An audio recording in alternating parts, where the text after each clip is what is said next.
ما ملت شهادتیم، ما ملت امام حسینیم. دیکھیے عقل جو ہے دو اصطلاحیں استعمال ہوتی ہیں.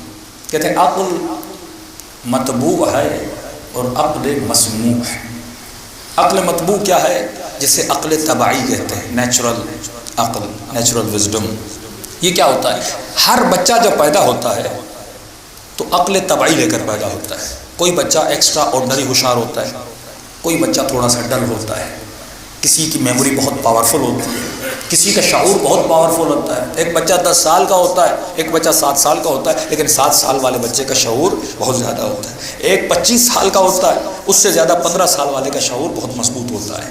اب یہ تو نیچرل ہے. ہر بندہ جو پیدا ہوتا ہے وہ عقل مطبوع کو لے کر پیدا ہوتا ہے، ایک نیچرل ذہانت لے کر پیدا ہوتا ہے. معصوم فرماتے ہیں اس عقل کو عقل مسموع سے مضبوط کرنا ہے.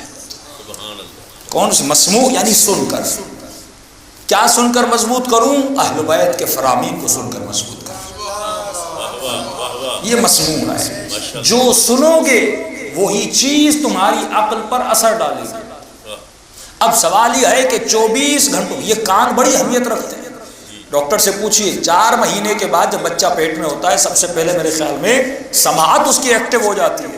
وہ بچہ سنتا ہے، ماں جھگڑا کر رہی ہے سن رہا ہے، غیبت کر رہی ہے سن رہا ہے، قرآن پڑھ رہی ہے سن رہا ہے، کسی خاتون کی برائی کر رہی ہے بچہ سن رہا ہے.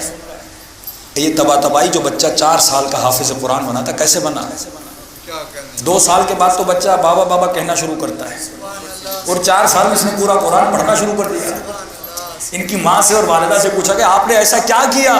یہ تو ایک معجزہ ہے، پوری تاریخ کا سب سے بڑا معجزہ ہے کہ 4 سال کا بچہ حافظ قرآن. اور ہمارے ساتھ آج وہ مولانا نہیں، مولانا کفایت صاحب محرم میں ساتھ تھے. ان کے بچے نے 6 سال میں، حسین مہدی نام تھا ان کا، 6 سال میں انہوں نے قرآن حفظ کیا. ابھی ان کے پاس 150 بچے ہیں جن کو وہ حفظ کروا رہے ہیں. تو یہ کیسے بچے حافظ بنے؟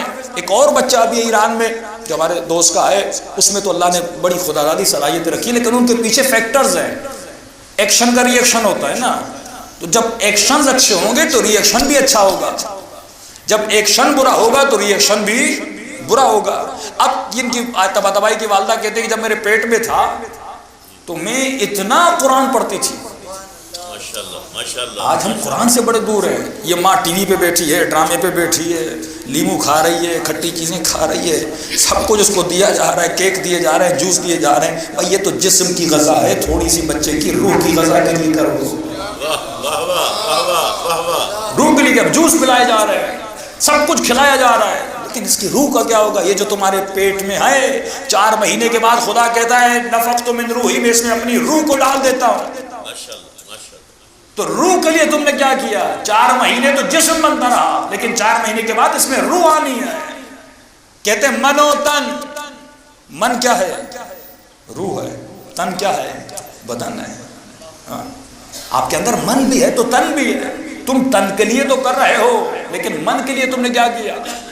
تو یہ والدہ کہتی ہے کہ میں قرآن اتنا کثرت سے پڑھتی تھی اور آواز سے پڑھتی تھی. اگر پڑھنے کا ٹائم بھی نہیں تھا، تھکی ہوئی تھی، گھر کے کام بھی تھے، جیسے جیسے دن گزرتے جاتے ہیں تو عورتوں پہ بھاری پن آتا جاتا ہے، تو میں کیسٹ میں قرآن لگا دیتی تھی. میں بھی سن رہی ہوتی تھی اور شکم والا بچہ بھی سن رہا ہوتا تھا.